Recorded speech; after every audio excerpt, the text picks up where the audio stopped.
말씀 함께 보도록 합니다. 하나님 말씀은 마태복음 4장 1절에서 11절까지입니다.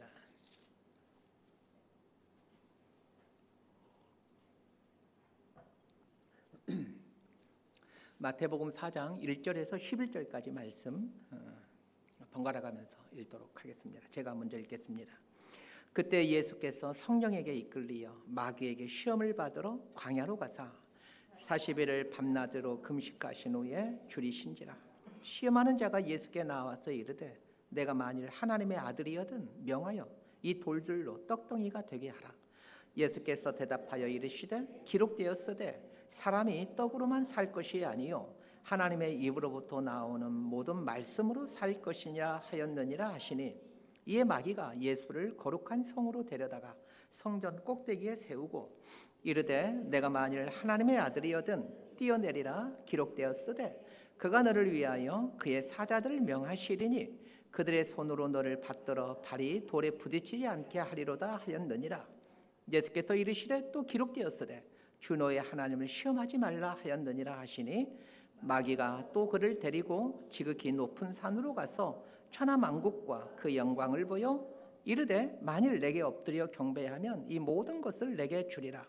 이에 예수께서 말씀하시되 사탄아 물러가라. 기록되었으되 주 너의 하나님께 경배하고 다만 그를 섬기라 하였느니라. 11절 함께 읽습니다. 이에 마귀는 예수를 떠나고 천사들이 나와서 수종드니라. 아멘. 기도하고 말씀 선포합니다. 하나님, 귀한 주의를 주셔서 감사드립니다. 가난한 마음으로 하나님 앞에 서게 하여 주시고 하나님의 말씀을 사모하는 심령을 가지고 하나님 앞에 설 수 있기를 원합니다. 오늘도 우리에게 생명의 말씀을 들려주시길 원하실 텐데 우리가 이 말씀을 잘 받아들여 살아계신 하나님 경험하고 예수님 경험해가는 복된 시간이 되게 하여 주옵소서. 예수님 이름으로 기도드리옵나이다. 아멘.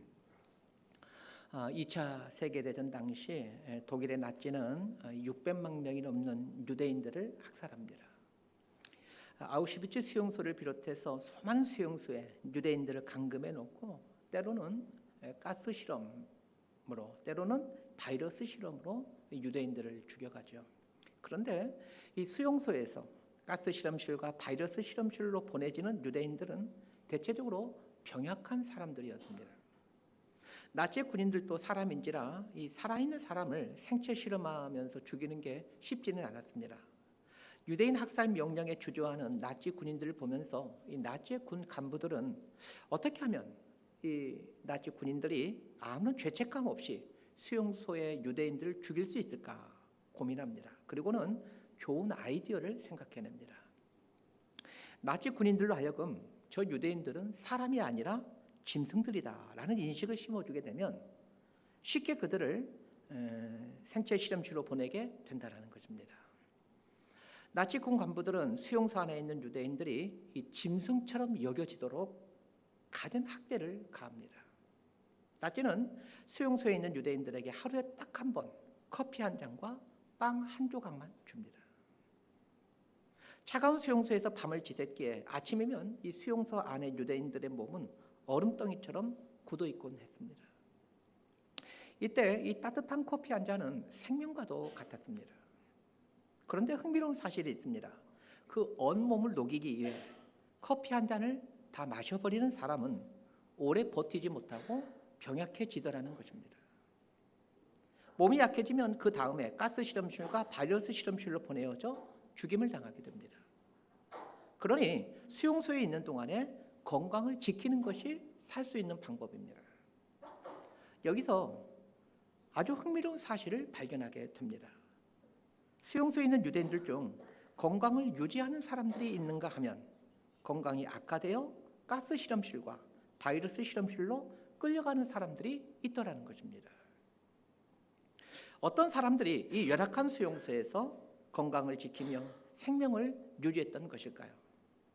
커피 한 잔이 나오면 반은 마시지만 반은 이를 닦는 사람들이 건강을 유지하면서 살아남게 되더라는 것입니다. 이 흥미로운 현상을 어떻게 설명할 수 있겠습니까? 이 세상에 존재하는 동물 중 양치질을 하는 동물은 인간밖에 없습니다. 반잔의 커피를 양치하는 데 사용한다는 것은 자기 자신에 대해 나는 짐승이 아니라 사람이다 라는 자기 선언이었습니다. 또한 반잔의 커피를 양치하는 데 사용함으로 이 나치 군인들에게 보여주는 것입니다. 나는 짐승이 아니라 사람입니다 라는 것을 말입니다. 이를테면 커피 반잔으로 양치질을 하는 것은 일종의 항거입니다. 반잔의 커피로도 짐승이 아니라 사람임을 증명해 줄 때가 있습니다. 너희들은 사람이 아니라 짐승이다라는 이 나치의 선언에 대해 나는 짐승이 아니라 사람이다라는 이 무언의 항거를 계속했던 사람들은 살아남게 되더라는 것입니다. 따뜻한 커피 반잔으로 온몸을 녹이는 것이 아니라 양치질을 함으로 자신이 사람임을 증명하려 했던 유대인들의 이야기는 사람이란 어떤 존재인가, 그리고 사람은 무엇으로 사는가라는 삶에 대한 근본적인 질문에 대한 답을 줍니다. 저 자신을 볼 때 어떤 때는 죄의 유혹에 이길 때도 있고 어떤 때는 넘어질 때도 있습니다. 유심히 관찰해 봅니다. 어떤 때 죄의 유혹을 이기게 되고 또 어떤 때 넘어지게 되는지를 말입니다. 죄의 유혹 앞에서 나는 하나님의 자녀이다라고 선포하며 저항할 때 죄의 유혹을 이기게 되지만, 죄의 유혹 앞에서 나 역시 연약한 인생에 불과하지 라는 생각을 할 때 죄의 유혹에 무너지게 됩니다.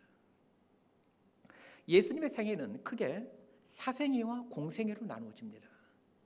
사생애란 사적인 생애라는 말이고 공생애란 공적인 생애라는 뜻인데, 이 구원자로서 사명을 이루어가는 기간을 공생애라고 합니다. 통상 30살까지의 삶을 사생애라고 부르고, 그 이후에 제자를 부르시고 또 말씀을 선포하시고 기적을 행하시고 십자가에 달리시는 약 3년여간의 기간을 예수님의 공생애라고 부릅니다. 예수님께서 30살 즈음에 사생애를 마치고 공생애로 전환하는데, 사생애에서 공생애로 넘어가게 될 때 두 가지 사건을 통해 사생애에서 공생애로 전환이 됩니다. 첫 번째 사건이 세례 요한에게 세례받는 사건이고, 두 번째 사건이 이 마귀 사탄에게 시험을 받는 사건입니다. 이 두 사건을 기점으로 예수님의 공생애가 본격적으로 시작이 됩니다. 오늘 본문은 예수님이 광야에서 이 사탄에게 시험받는 내용입니다.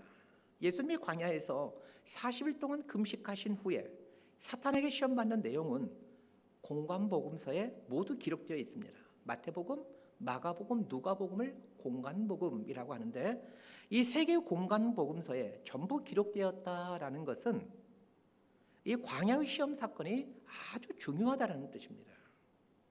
복음서 기자들은 자신이 저술하고자 하는 의도와 목적에 따라 예수님이 하셨던 설교와 기적들을 어떤 때는 생략하기도 하고 또 어떤 때는 순서를 바꿔 배열하기도 합니다.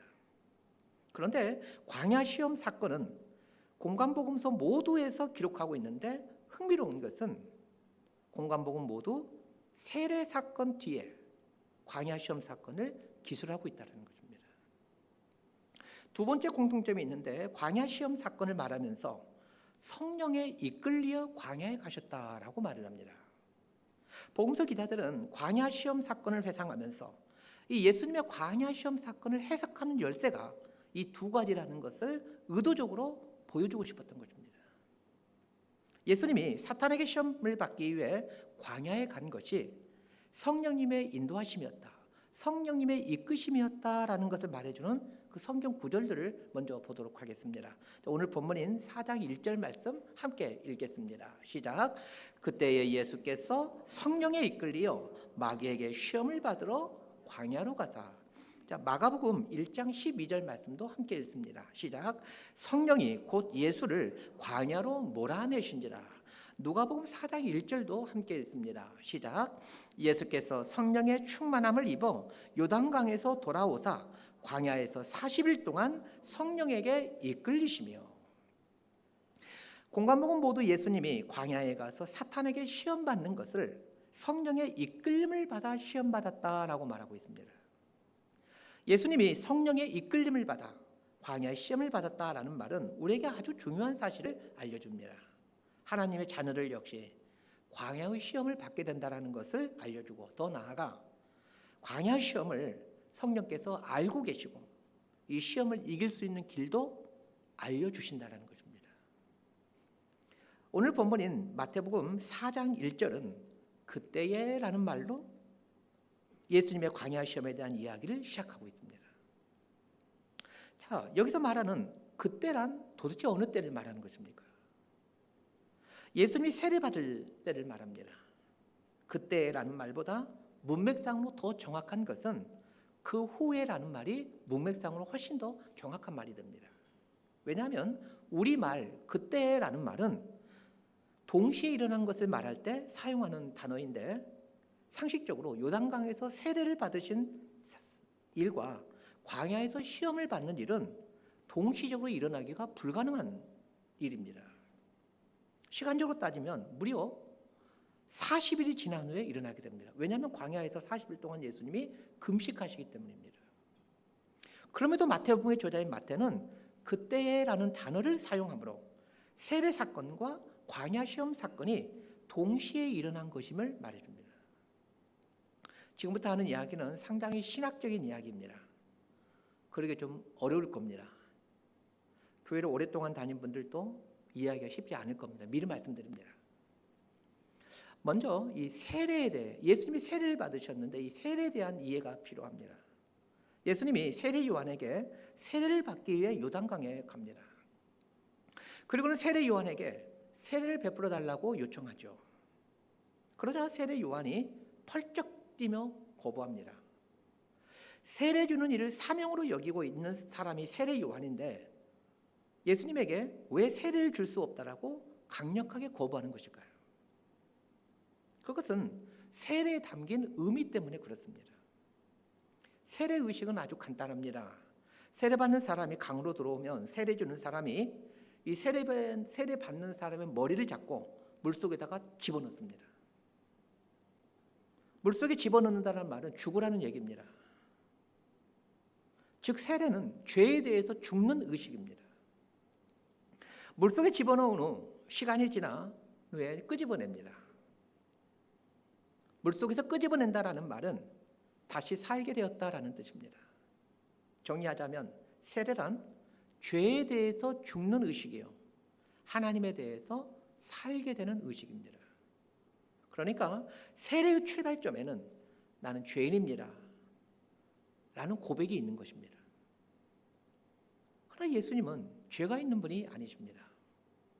왜냐하면 예수님은 하나님이시기 때문입니다. 세례 요한은 예수님이 하나님이심을 누구보다도 잘 알고 있고 이미 그전부터 세례 요한은 보라, 예수님을 가리키면서 보라, 하나님의 어린 양이로다, 예수님을 가리켜서 하나님의 어린 양이도라고 선포를 해왔던 사람이 세례 요한입니다. 예수님이 하나님의 어린 양이라고, 죄 없는 하나님의 어린 양이라고 선포했던 사람이 세례 요한인데 그 세례 요한에게 예수님이 세례를 받겠다고 하니 세례 요한이 펄쩍펄쩍 뛰는 것입니다. 하나님이신 예수님은 절대로 세례를 받을 수가 없습니다. 아니, 세례를 받아서는 안 됩니다. 왜냐하면 세례는 나는 죄인입니다 인정하는 행위이기 때문입니다. 그런데 한사코 거절하는 세례 요한이 예수님이 하시는 단 한마디 말을 듣고는 세례 주는 것을 승낙합니다. 자, 마태복음 3장 15절 말씀 함께 읽도록 하겠습니다. 시작. 예수께서 대답하여 이르시되 이제 허락하라. 우리가 이와 같이 하여 모든 의를 이루는 것이 합당하니라 하시니 이에 요한이 허락하는지라.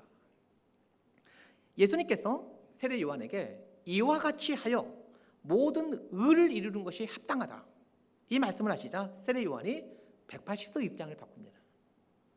도대체 이와 같이 하여 모든 의를 이루는 것이 합당하니라 라는 말이 무슨 뜻이기에 한사코 거절해오던 세례 요한이 단번에 승낙하는 것일까요?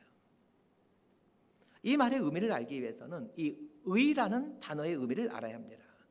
이 의라는 말의 헬라 단어가 디카이오시네입니다. 이 디카이오시네라는 말의 뜻은 의무를 다하다라는 뜻입니다.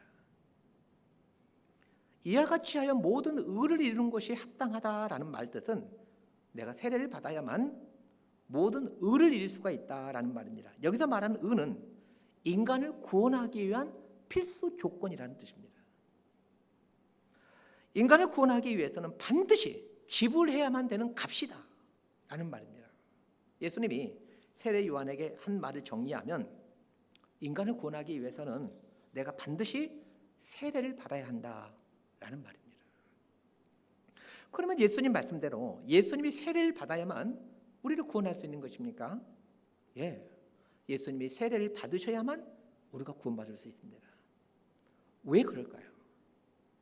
세례는 하나님이신 예수님이 나는 인간이다, 나도 인간이 되었다 라는 것을 증명해 주는 것이기 때문에 그렇습니다.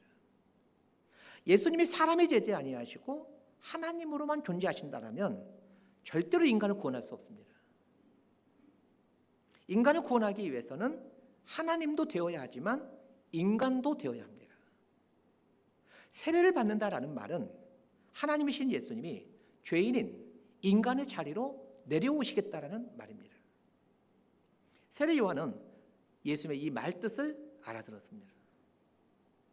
그래서 펄쩍 뛰던 세례 요한이 예수님이 하신 이 말씀의 말귀를 알아듣고 예수님에게 세례를 베푸는 겁니다. 예수님이 세례를 받자 놀라운 일이 일어납니다. 하늘이 열리고 성령이 예수님에게 내려옵니다. 그리고 하늘로부터 이는 내 사랑하는 아들이요 내 기뻐하는 자라는 음성이 들려옵니다. 예수님이 세례를 받을 때 성령님이 비둘기같이 오신 것, 그리고 하늘로부터 하나님의 음성이 들린 것, 이 모든 것은 예수님이 세례받은 것을 삼위일체 하나님이 기뻐하셨다는 뜻입니다. 성경에 이 삼위일체 하나님, 성부 하나님, 성령 하나님, 성자 하나님이신 예수님이 같이 등장하는 경우는 딱 두 번 있습니다. 인간을 창조할 때와 예수님이 세례를 받을 때뿐입니다. 수천 년 동안 이 삼위일체 하나님은 이 날을 기다려왔습니다. 삼위일체 하나님은 어떻게 하면 인간을 구원할 수 있을까? 이 고민을 해오셨습니다. 삼위일체 하나님이 인간을 구원하기 위한 방법을 구하내냈는데 그것은 성자 예수님인 하나님인 예수님이 인간을 대신하여 인간의 죄값을 지불하는 것입니다.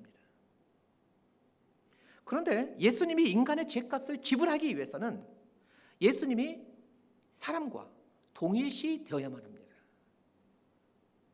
인간과 동일시 되는 사건이 세례 사건입니다. 예수님이 세례를 받으실 때 성령님이 임하고 하나님의 음성이 들린 것은 세례 사건이 인간을 구원하기 위한 본격적인 행동이시기 때문에 그렇습니다. 예수님이 세례를 받음으로 예수님이 이제 진짜 사람이 되셨습니다.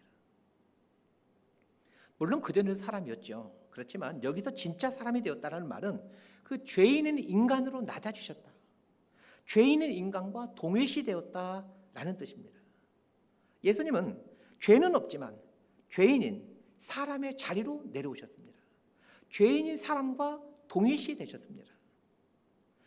예수님이 세례받는 사건은 하나님이신 예수님이 사람과 동일하게 되었다라는 심오한 의미가 담겨져 있습니다. 예수님이 세례를 받자 성령님이 예수님의 머리에 임합니다. 그리고는 성령은 지체하지 않고 예수님의 광야로 이끌어 가십니다. 예수님이 세례를 받자 성령님이 예수님에게 임했고 그 성령님이 예수님을 광야로 이끌어 시험 받게 했다라는 것은 세례 사건과 이 광야 시험 사건이 별개의 사건이 아니라 하나의 사건이라는 말입니다. 그래서 마태복음은 두 사건이 동시에 일어날 수가 없는 사건임에도 그때에 이렇게 표현하므로 두 사건이 하나로 연결되어 있다는 것을 말하고 있는 겁니다. 예수님은 세례를 받음으로 죄인은 인간으로 낮아지셨음을 하나님에게 그리고 사람들에게 보여주십니다. 그러면 곧바로 광야로 가서 40일 동안 금식하신 후에 사단에게 시험을 받습니다. 사람으로 낮아지신 예수님이 곧바로 광야로 가서 사단에게 시험을 받았다라는 말은 사람이라면 누구든지 광야의 시험을 거치며 산다라는 뜻입니다. 사람이라면 반드시 이 광야의 시험을 거치며 살아갑니다. 예수님이 받으신 세계의 시험은 모든 인간이 평생토록 거치는 시험입니다. 세례를 받음으로 사람이 되신 예수님이 광야에 가서 사탄에게 시험을 받게 되는데, 사탄이 예수님에게 시험을 한 최종 목적이 무엇이겠습니까? 답부터 미리 말씀드리면, 너 정말 사람이 되었느냐? 라는 시험입니다. 사탄이 예수님에게 하는 시험의 핵심은 너는 하나님이지 사람이 아니야 입니다. 그렇게 함으로 예수님으로부터 그래, 나 사람 아니고 하나님이다, 이 말을 만들고 싶은 것이 사단의 목적입니다. 예수님이 그래, 나 사람 아니고 하나님이다, 이 말을 하게 되면 예수님이 인간을 구원할 수 없다라는 것을 사단은 잘 알고 있습니다. 왜냐하면 인간의 죄는 인간의 죄값을 지불해야만 하지, 신이 죄값을 지불하면 의미가 없기 때문입니다. 그러기에 사단은 예수님에게 당신은 사람이 아니야, 하나님이잖아, 계속해서 부추기는 겁니다. 그래서 잘 보시길 바랍니다. 사단이 세 가지 시험을 하는데 시험할 때마다 하는 말이 있습니다. 무슨 말입니까? 네가 하나님의 아들이거든 이라는 말입니다. 너 하나님 아들이잖아, 이렇게 말을 하고 있습니다. 사단은 예수님이 하나님의 아들이라는 걸 너무나 잘 알고 있습니다. 그런데도 왜 예수님에게 네가 하나님의 아들이거든 이렇게 반복해서 말하는 것일까요? 사탄은 예수님 스스로가 사람이 되었다라는 것을 부인하도록 하기 위해 반복해서 네가 하나님의 아들이잖아, 네가 하나님의 아들이거든 이라고 말하는 것입니다. 예수님의 세례를 받음으로 사람의 자리에 내려오자 성령님은 예수님을 광야로 데리고 가십니다. 왜 하필이면 예수님을 광야로 데리고 가시는 것일까요? 왜 광야일까요? 광야는 보는 사람이 한 사람도 없는 곳입니다. 보는 사람이 한 사람도 없는 곳에 가게 되면 실체를 드러내게 됩니다. 보는 눈이 많을 때 내 모습이 진짜 내 모습이 아니라 보는 사람이 없을 때의 내 모습이 진짜 나입니다. 어렸을 때 텔레비전에서 본 코미디 프로그램인데 수십 년이 지난 후에도 잊혀지지 않는 내용의 프로그램입니다. 그 김국진 씨가 나온 프로그램, 코미디 프로그램이었습니다. 한 총각이 한 아가씨를 사랑합니다. 짝사랑이에요. 그 김국진 씨가 이제 총각으로 나왔는데 이 총각이 약사인 아가씨를 아주 좋아합니다. 너무 예쁘장하고 친절한 아가씨입니다. 총각이 약사 아가씨를 너무 좋아하지만 용기가 없어서 말을 못합니다. 아가씨를 보기 위해 아프지도 않는데도 매일 약국에 가서 필요 없는 것들을 삽니다. 그리고 아가씨 얼굴 보는 것으로 그 가슴이 뛰고 흥분해하죠. 약사 아가씨는 매일 오는 이 총각에게 늘 상냥하게 대해줍니다. 고백은 하지 못하고 끙끙 앓기만 하던 이 총각은 하나님께 기도합니다. 하나님, 저를 파리가 되게 해주세요. 파리가 되어서 약사 아가씨와 하루 종일 있게 해주세요. 이 총각이 얼마나 간절히 기도했던지 하나님께서 총각의 기도를 들어주셔서 파리가 되게 해줍니다. 파리가 된 총각은 매일매일 약국에 가서 그 약사 아가씨를 보며 삽니다. 물론 그 아가씨는 이 총각이 파리가 되었을 것이라고는 생각지도 못하죠. 그런데 파리가 되어 약국에서 살면서 보니까 약국에 손님이 없을 때 이 아가씨가 손가락을 코에 집어넣어 코딱지를 파서 코딱지를 튕기는 놀이를 하고 있는 겁니다. 거기서 그치질 않습니다. 파리를 발견하고는 막 눈을 부릅뜨고 파리를 죽이려고 막 합니다. 총각이 생각하던 그 예쁘고 상냥한 아가씨가 아닌 것입니다. 아무도 없을 때가 진짜 내 모습입니다. 광야는 아무도 없는 곳입니다. 아무도 없는 광야에서도 예수님이 사람으로 살아가면 예수님은 진짜 사람이 된 것입니다. 그러나 보는 사람이 없다고 하나님으로 돌아가 버리면 가짜로 사람이 된 것입니다. 그래서 사단이 첫 번째로 시험한 게 무엇입니까? 40일 금식한 예수님에게 돌멩이로 떡을 만들어서 먹으라는 시험입니다. 사람은 돌멩이를 떡으로 만들지 못합니다. 반면 하나님은 이런 것을 식은죽 먹기입니다. 돌멩이 떡으로 만드는 일은 하나님에게는 너무나 쉬운 일입니다. 40일 금식하신 예수님은 사람이었기에 엄청 배가 고픕니다. 그런데 예수님은 동시에 하나님의 능력을 갖고 있기에 돌멩이를 떡으로 만들 능력이 있습니다. 중요한 것은 광야에 보는 사람이 아무도 없다는 것입니다. 그래서 사단은 예수님을 시험하는 겁니다. 당신 하나님이지 않느냐? 돌멩이를 떡으로 만들어 먹으면 되지. 그러나 예수님은 이 사단의 유혹을 거절함으로 당신이 인간이 되었음을 선포하는 겁니다. 인간이 되었다라는 것을 고수해야 했기에 예수님은 극심한 배고픔을 겪어야만 했습니다. 영광스러운 하늘에서 존귀한 경배를 받던 하나님이신 예수님이 극심한 배고픔을 겪으셔야 했습니다. 그런 의미에서 광야는 가면을 벗겨 본색을 드러내게 해주는 곳입니다. 우리가 광야에 서야 되는 이유가 여기에 있습니다. 예수님이 세례를 받으심으로 사람이 되신 후에 광야로 가신 것, 그리고 이스라엘 백성들이 애굽에서 나온 후 하나님께서 그들을 광야로 이끌어 가신 것은 바로 이것 때문입니다. 가면을 벗겨 본색을 드러내도록 하기 위함입니다. 광야에서는 허세가 통하지 않습니다. 믿음 있는 척하는 것이 통하지가 않습니다. 성령님은 우리의 가면을 벗기기 위해, 우리의 믿음 없음을 드러내기 위해 우리 삶을 광야로 인도해 가십니다. 그래서 여러분, 광야에서 내가 이렇게 믿음 없는 존재라는 것을 깨닫게 되기를 바랍니다. 성령님은 왜 예수님을 광야로 이끌어 가셨을까요? 예수님이 인간이 되셨음을 확인시키면서, 그래야 예수님이 인간을 구원할 자격을 갖추었다는 것을 선포하기 위함입니다. 반면에 사탄은 광야에서 왜 예수님을 시험하는 것입니까? 예수님으로 하여금 인간이 아니라 하나님이심을 드러내기 위해서입니다. 그러나 예수님은 끝까지 세례받은 인간이 되셨습니다. 그래야만 세례가 필요한 죄인의 인간을 구원하실 수가 있기 때문입니다. 광야는 예수님을 예수님 되게 만들어 갑니다. 마찬가지입니다. 광야는 나를 나 되게 만들어 갑니다. 광야로 들어가 보십시오. 특히 배고픔의 광야, 경제적 결핍의 자리에 서 보십시오. 내가 얼마나 믿음이 없는 자인지, 먹고 사는 것 앞에서 얼마나 비굴한 자인지 알게 됩니다. 우리 인생에 종종 광야가 옵니다. 광야에 있는지 어떻게 알 수 있습니까? 광야에 있는지를 알 수 있는 첫 번째 방법은 지금 내가 처해 있는 상황이 내가 원하던 환경인지를 보는 것입니다. 지금 나의 환경과 형편이 내가 평상시에 원하는 상태라면, 그리고 사람들이 선호하는 상태라면 광야가 아닙니다.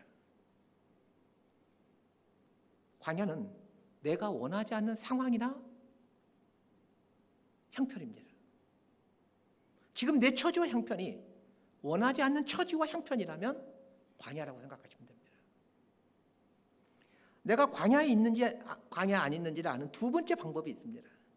광야에는 내가 평상시에 원하던 것이 부족하거나 혹은 없습니다.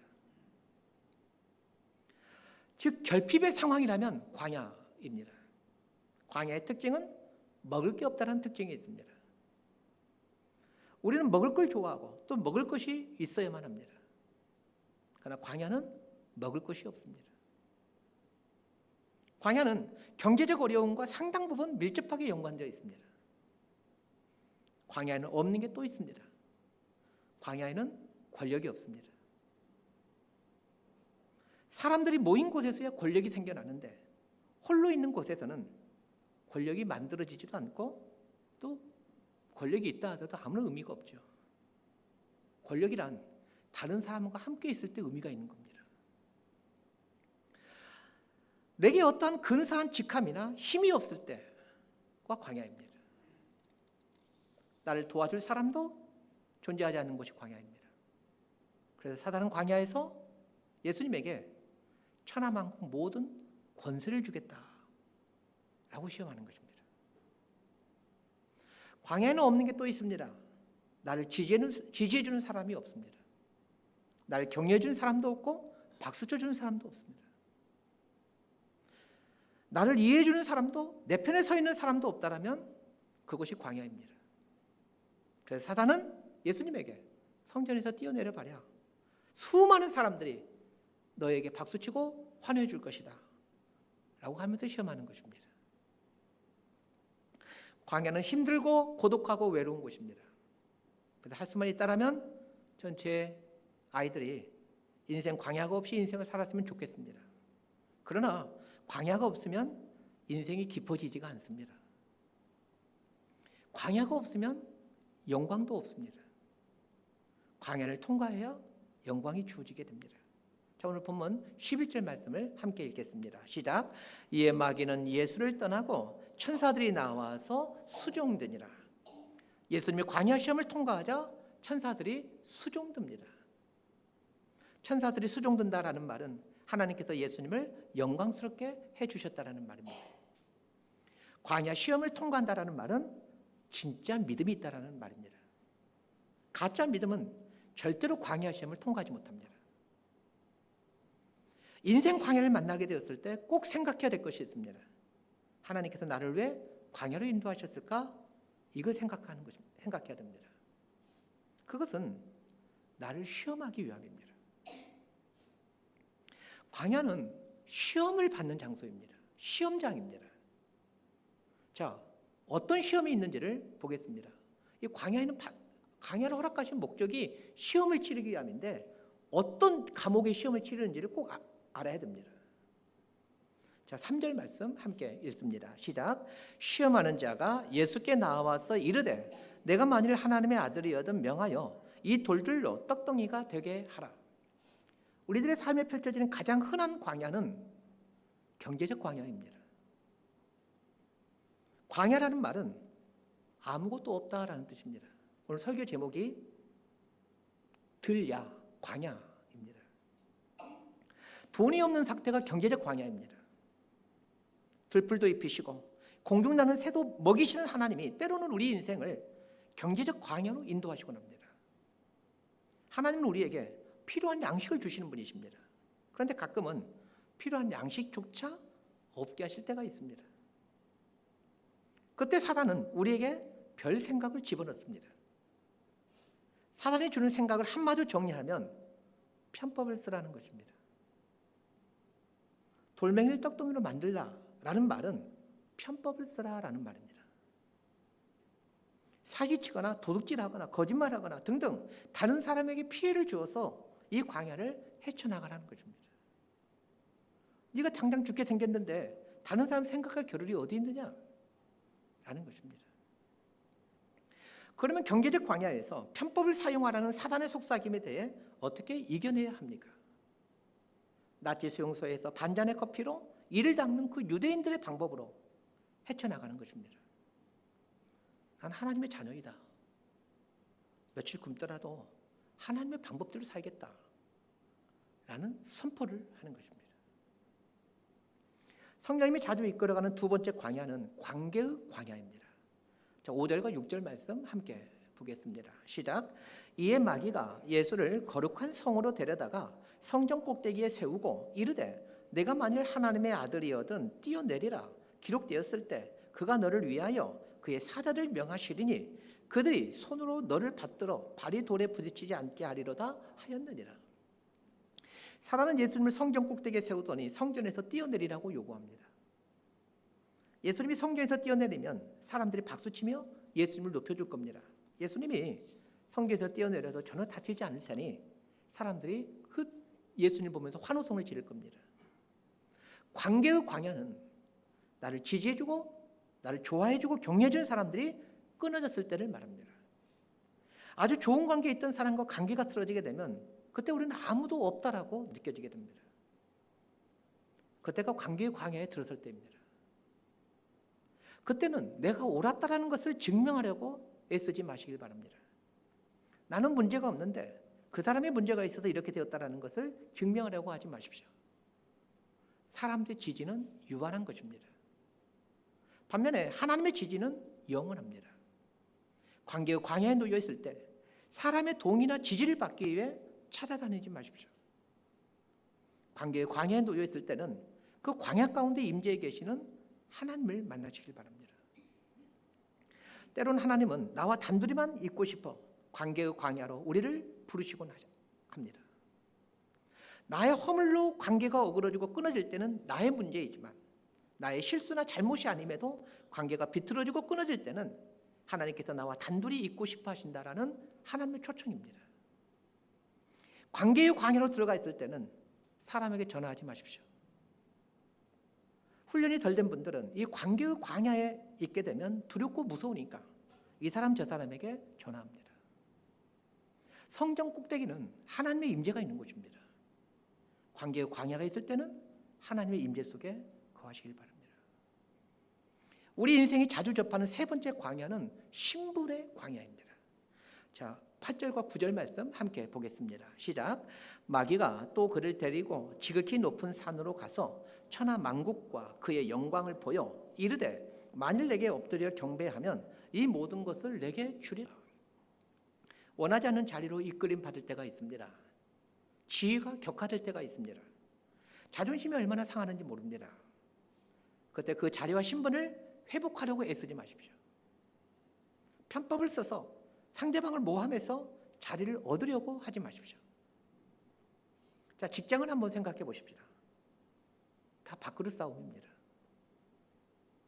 누가 그 자리를 차지하느냐라는 격렬한 싸움이 일어나고 있는 것이 직장입니다. 그 자리를 차지하기 위해 사람들은 술수도 쓰고 거짓말도 하고 모함도 합니다. 그것은 사단에게 넘어가는 것입니다. 예수님은 우리가 이 자리, 신분의 광야에 서게 될 때 어떻게 해야 될지를 알려주십니다. 10절을 보십시오. 주 너의 하나님께 경배하고, 경배한다라는 말은 무릎 꿇는다라는 말입니다. 자리가 낮아지고 신분이 낮아질 때는 하나님께 무릎 꿇으십시오. 하나님을 경배하십시오. 신분의 광야에 설 때가 하나님께 무릎 꿇어가는 법을 배워가는 때입니다. 하나님은 우리로 하여금 하나님만을 경배하도록, 하나님께로만 무릎 꿇어가도록 하기 위해 종종 지위와 신분을 잃게 되는 이 신분의 광야로 인도해 가실 때가 있습니다. 광야는 나의 진짜를 드러내게 해주는 곳입니다. 하나님 앞에 서게 되면 나의 진짜 모습이 드러나게 됩니다. 광야에 들어가면 우린 진짜 나를 찾게 됩니다. 광야라는 말은 히브리어로 미드바르라는 단어인데 이 단어는 음성이 들려지는 곳, 하나님이 말씀하시는 곳이라는 뜻입니다. 광야에 설 때마다 힘들 겁니다. 그러나 염려하지 마십시오. 우리가 광야로 갈 때는 반드시 하나님이 앞서가십니다. 왜냐하면 광야는 하나님의 백성들이 눈물을 흘리는 곳이기 때문입니다. 그러기에 하나님이 반드시 함께 하십니다. 그렇게 함으로 미드바르, 하나님의 음성이 있는 곳, 하나님이 말씀하시는 곳으로 만들어갑니다. 광야에서 하나님을 만나고 하나님의 음성을 듣게 되는 비결이 바로 이런 이유 때문에 그렇습니다. 광야로 들어갈 때는 성령님께서 우리 앞을 인도해 가십니다. 성령님이 인도하신다라는 말은 성령님이 나와 함께 하신다라는 말입니다. 광야는 아무도 없는 것처럼 느껴지는 곳이지만 사실은 성령님이 함께 하시는 곳입니다. 물질의 광야, 관계의 광야, 신분의 광야 앞에 서게 될 때 그곳에 성령님이 함께 계셔서 나를 참나로 만들어간다라는 것을 잊지 않게 되기를 바랍니다. 말씀 정리합니다. 구상 선생님의 신령한 소유라는 시가 있습니다. 제가 한번 천천히 읽어드릴 테니 잘 들어보시길 바랍니다. 이제사 나는 탕아가 아버지 품에 되돌아온 심회로 세상 만물을 바라본다. 저 창밖으로 보이는 6월의 젖빛 하늘도 싱그러운 실록 위에 튀는 햇발도 지절대며 날아다니는 참새떼들도 베란다 화분에 흐트러진 페투니아도 새롭고 놀랍고 신기하기 그지없다. 한편 아파트 거실을 휘저으며 나불대며 씩씩거리는 손주놈도 돋보기를 쓰고 베갯모 술을 놓는 아내도 앞 행기를 제각기의 모습으로 오가는 이웃도 새삼 사랑스럽고 미쁘고 소중하다.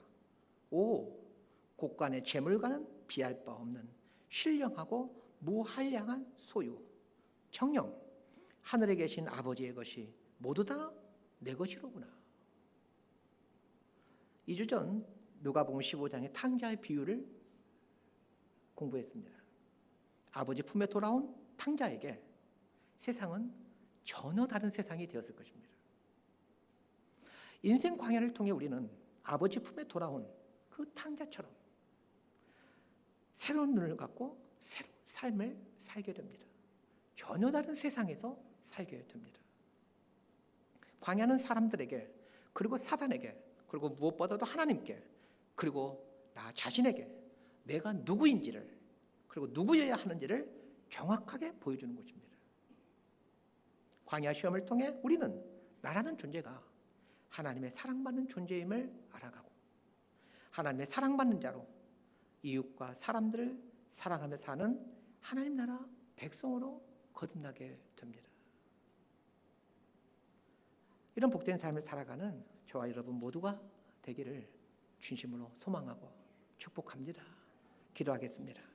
하나님, 우리 그리스도인들이 반드시 거쳐야 하는 곳이 광야임을 알게 됩니다.